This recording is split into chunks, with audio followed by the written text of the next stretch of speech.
Today we're going to take a closer look at the back seats of the Tesla Model X 7-seater. We're going to discuss the various configurations, storage space, and real-world usability. The Model X offers 92 cubic feet of storage space with the seats folded flat, which also allows for a generally level storage area. I've personally hauled a 65-inch flat-screen TV with the seats folded. The seats are folded using either an electromechanical release activated by a button located near the headrests of the outer seats in the second row and each seat in the third row. The second row is a 60-40 split and can either be folded or reclined using manual release levers along the outer edges of the second row. The second row can also be pushed forward and back, allowing for a difference of about 2 to 3 inches between the forwardmost and rearmost positions.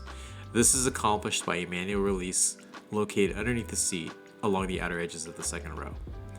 The third row has two separate seats that can be folded independently of one another, but are situated in a fixed position, and the seats cannot be adjusted either forward or back, and the recline cannot be adjusted.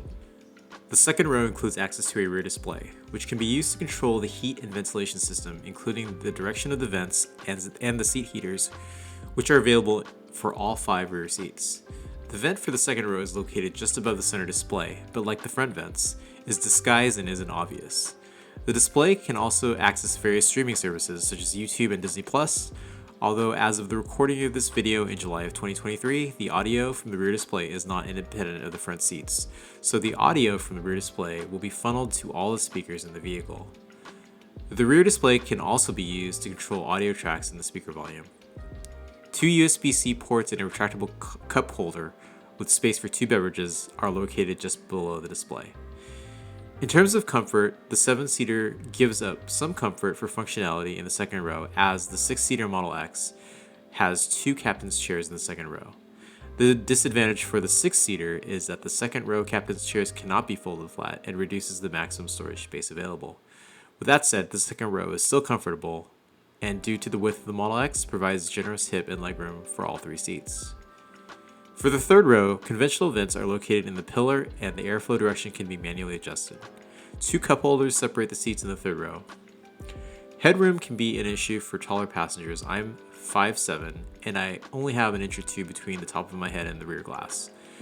Legroom is surprisingly passable for adults in the third row, as I have about an inch between my knee and the back of the second row, with the second row in the forwardmost position. This would be fine for a trip around town, but I wouldn't want to be stuck in the back of the third row on a long road trip. In terms of child seats, we've accommodated 3 car seats across the second row and 2 booster seats across the third row. There are latch anchors in the second row, but aren't available in the third row. Finally, let's talk about the trunk. Even with the third row folded up, the trunk in the Model X 7-seater is adequate for most tasks, thanks to the underfloor storage, which essentially doubles the storage space.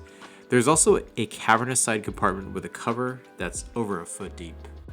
If you happen to be cross-shopping a 7-seater Model X and a 7-seater Model Y, I've included some footage of a Model Y's third row and trunk.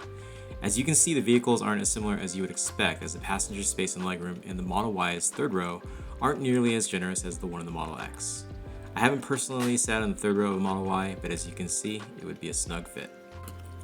Well, that's it for now. Thanks for making it this far in the video, and I'll catch you on the next video.